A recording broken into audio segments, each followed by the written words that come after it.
Muchas gracias, Bea, por esa amplia información, sobre todo saber qué era lo que pasaba el día después, ¿no? Y la presencia allí nuevamente del director de Convivencia y Seguridad Ciudadana, Santiago González, por parte del Ministerio del Interior, que también creo que brinda un manto de tranquilidad para las autoridades de ese centro educativo, los trabajadores y las familias, por supuesto. Pero se los decía, previo a este contacto con Beatriz, que nos acompaña en esta mañana la presidenta del Colegio Médico del Uruguay. Hablamos de la doctora Lucía Delgado. Ustedes saben que a nivel parlamentario hay dos proyectos que avanzan pese a algunas observaciones que se han realizado por parte de los constitucionalistas de nuestro país. Hablamos de la regulación de la eutanasia y no cabe más que escuchar la opinión de los médicos al respecto. ¿Se puede cambiar el código de ética? Porque allí en uno de los artículos hay una determinada contradicción y sobre estos temas queremos hablar. Así que primero que nada, buenos días y gracias por acompañarnos, doctora, en esta mañana. Lo decíamos más temprano, además usted es oncóloga y seguramente entiende mucho de estas situaciones cuando se está llegando al término de la vida. Buenos días. Buenos días a todos. Gracias por la oportunidad de poder transmitir cómo el Colegio Médico del Uruguay se posiciona en esta etapa frente a este tema tan importante para toda la sociedad. Se dejó un poco de lado la opinión de los médicos y la discusión se centró únicamente en escuchar a legisladores de un lado y del otro. En este caso, por ejemplo, hay un proyecto del Partido Colorado, otro del Frente Amplio, que van avanzando, oposición y oficialismo. El Partido Nacional ha puesto ciertos reparos. ¿Qué visión se tiene desde el Colegio Médico? Bueno, nosotros no compartimos esa visión. Yo voy a dar la visión del colegio, obviamente, ¿no? Por supuesto coincido, además, prácticamente con todo. No lo sentimos de esa forma, ¿verdad? Este es un tema que no se empezó a tratar ayer, ¿verdad? Tiene ya muchísimo tiempo en el mundo y en el país y obviamente los legisladores, ustedes lo saben, han tenido contactos, ¿verdad?, con los gremios médicos, con el Colegio Médico del Uruguay en múltiples oportunidades y también en esta etapa están previstas todas las consultas. De manera que no lo sentimos así. Obviamente nos preocupa el tema. Nos parece que hay muchos aspectos que hay que, y creo que eso lo comparten también los legisladores, lo han dicho claramente, muchos aspectos en esa redacción del proyecto o de los proyectos de ley, que va a terminar siendo uno solo, que requieren ajustes, y nos referimos a ajustes que den garantías, ¿verdad? A nosotros nos preocupan como médicos fundamentalmente los pacientes, y sacaría el fundamentalmente, ¿no? Porque, bueno, los proyectos de ley que hasta ahora se han presentado, el primer proyecto del diputado Pepas, que busca dar garantías al equipo de salud. En este caso, en este proyecto, a los médicos, que serían los que tendrían esa función. Pero nosotros de entrada visualizamos que allí faltaba dar garantías ni más ni menos que a los pacientes que son el objeto de la preocupación y de que se intente regular la eutanasia, porque es una demanda de algunos pacientes que, pese a recibir cuidados del final de la vida, igual han tomado la decisión informada, responsable de querer adelantar ese fin de vida. Esa situación es excepcional, no es común. No estamos atendiendo a una situación frecuente. Y sobre todo es menos frecuente cuanto mayor sea el acceso a cuidados paliativos de calidad. Justamente quienes están en contra de este proyecto, uno de los argumentos que utilizan es ese. Si no será mejor aumentar la cantidad o darle mayor calidad a los paliativos para no tener que llegar a eso. Bueno, nosotros compartimos tanto el hecho de que hay que aumentar el acceso a cuidados paliativos integrales de calidad que hemos puesto el foco en ese tema y desarrollamos un conversatorio la semana pasada que justamente se llamaba Cuidados al final de la vida, un derecho de todos.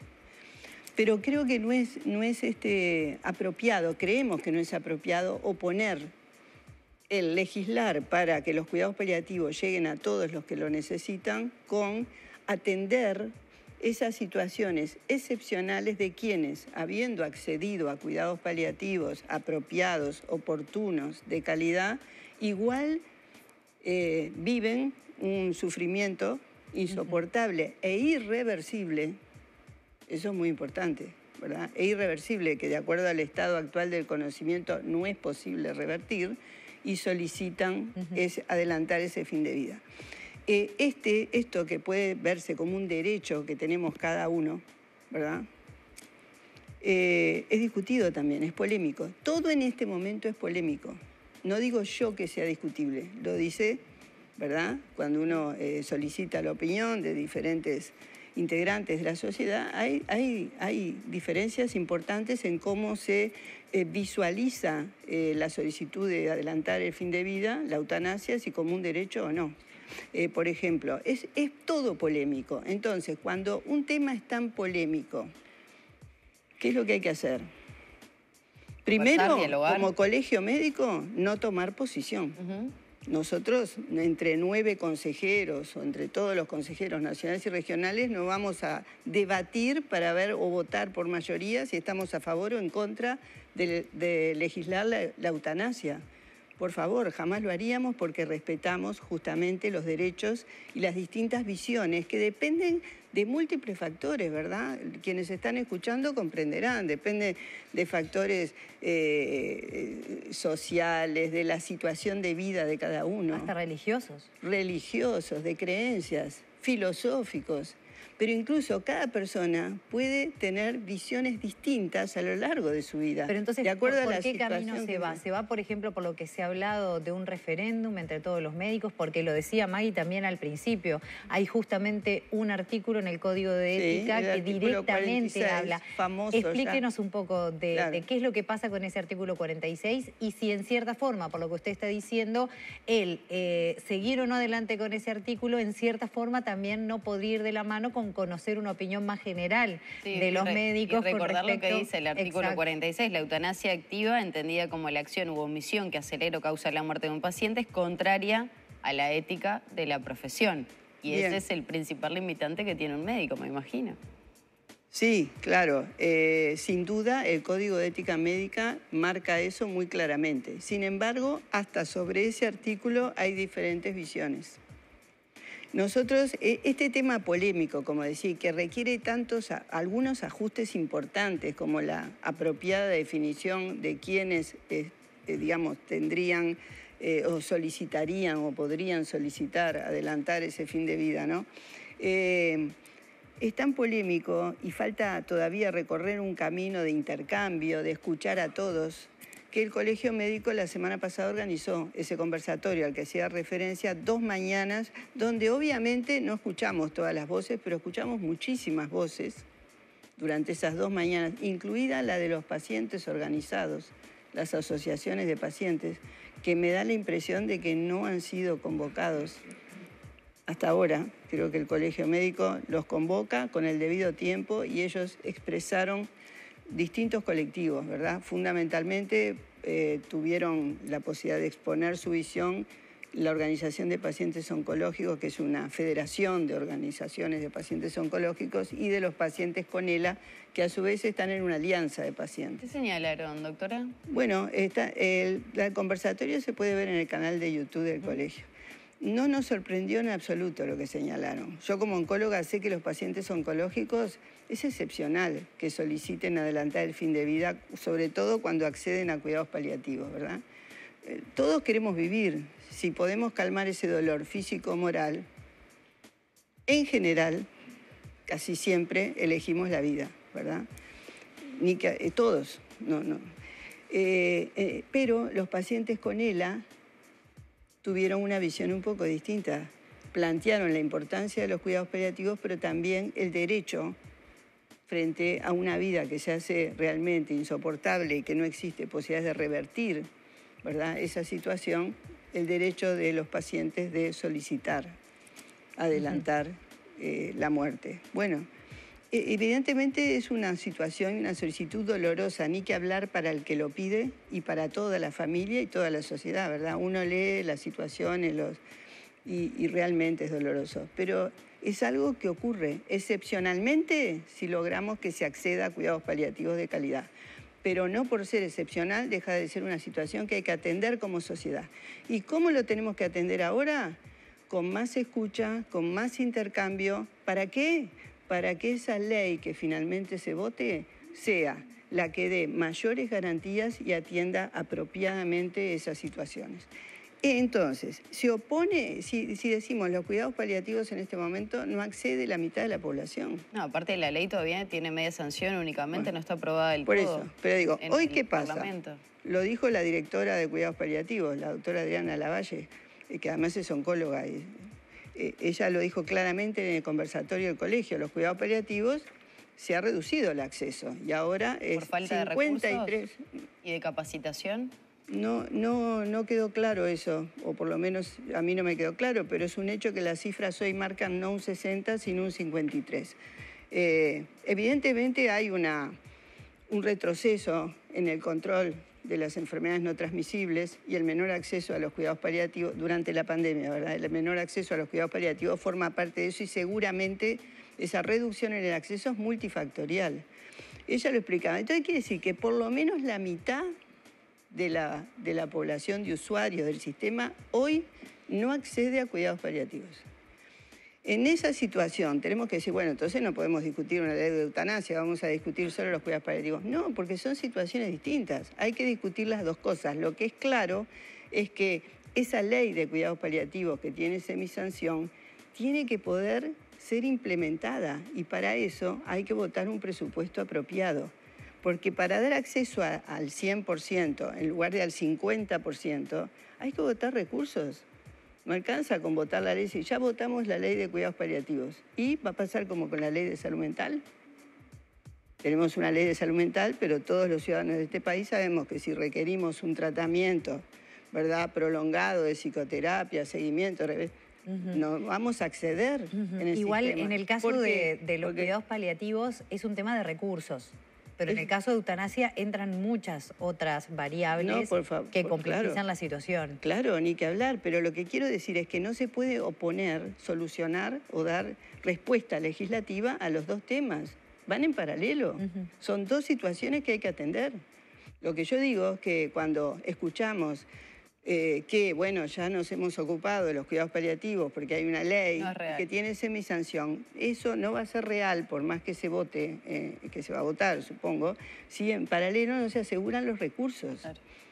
Es lo que digo como integrante. La ley lo que garantiza sería eso, la capacitación y recursos para poder llevar adelante los cuidados paliativos. Bueno, no, la ley lo que dice es lo que habría que hacer, pero después si no se votan los recursos, en la ley de presupuesto... Pero también a eso voy, una de las formas de garantizar es a través de una ley. Sí, pero solo la ley no lo garantiza. Eso, está bien, y el tema es de dónde salen esos recursos para la capacitación y para que esté el personal pronto, más allá de lo que se necesite para llevar adelante. Eso, claro, en el Colegio Médico del Uruguay no lo puede resolver, pero como todas las decisiones políticas, es una decisión política, de dónde ponemos los recursos. Lo que no puede pasar es que tengamos una ley de eutanasia... Sin la de los cuidados paliativos.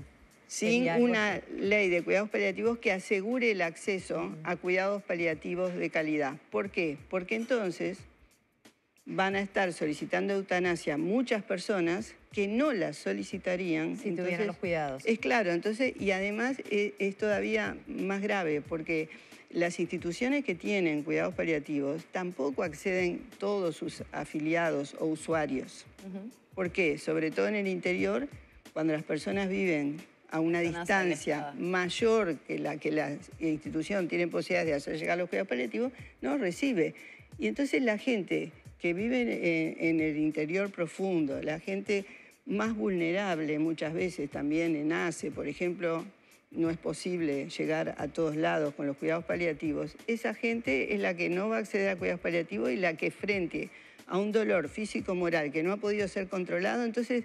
Si no se trabajan ambas cosas, no una primero y la otra después, ya se trabajó primero en cuidados paliativos, sino que se asegura que los cuidados paliativos lleguen en paralelo a procesar la escucha, el intercambio, el debate para tener una buena ley que asegure esa demanda que debería ser excepcional, entonces...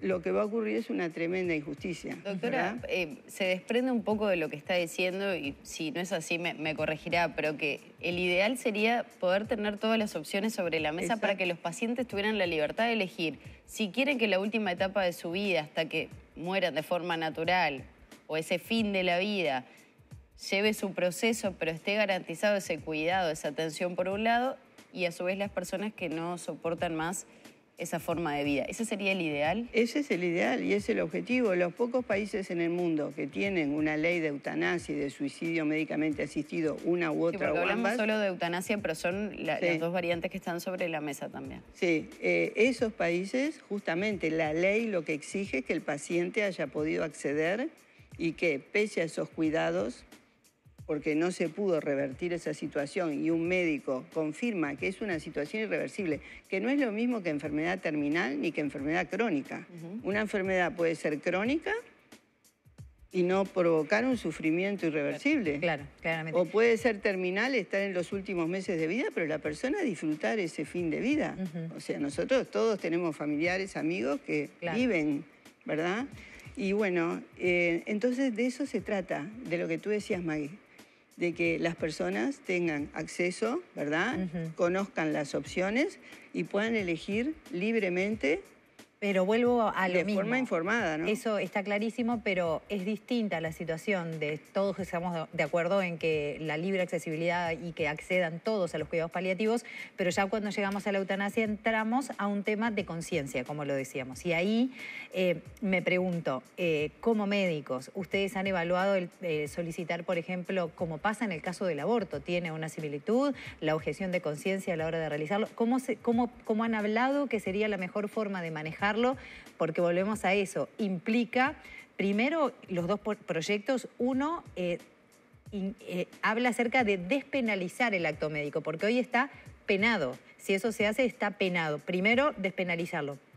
El otro proyecto que está en tratamiento habla de darle a la persona el derecho de acceder a eso. Pero seguimos con el problema de qué pasa con el médico que tiene que hacerlo después. Bueno, ahora viene cómo el colegio puede contribuir a garantizar que se procese de forma apropiada y se llegue a una ley que sea realmente garantista para los pacientes y también para los médicos o el equipo de salud, porque podría no ser el médico en el suicidio técnicamente asistido, ¿verdad? En primer lugar, cuando analizamos el Código de Ética Médica, que sin duda es ley y hoy pone en duda, ¿verdad?, que se pueda el médico no atener a él, pese a lo que se vote en el Parlamento, porque es un principio ético también que hemos... tiene diferentes interpretaciones. En ese conversatorio que hicimos, la doctora Mariana Blengio, que integra la Institución de Derechos Humanos, hizo un análisis muy interesante. Dice, este artículo no toma en cuenta la voluntad del paciente. Está olvidado eso, no está en el artículo. Entonces pero no capaz requiere... que ni siquiera debería reformarse el artículo con esa podría visión. Ser. Pero los constitucionalistas dicen que sí.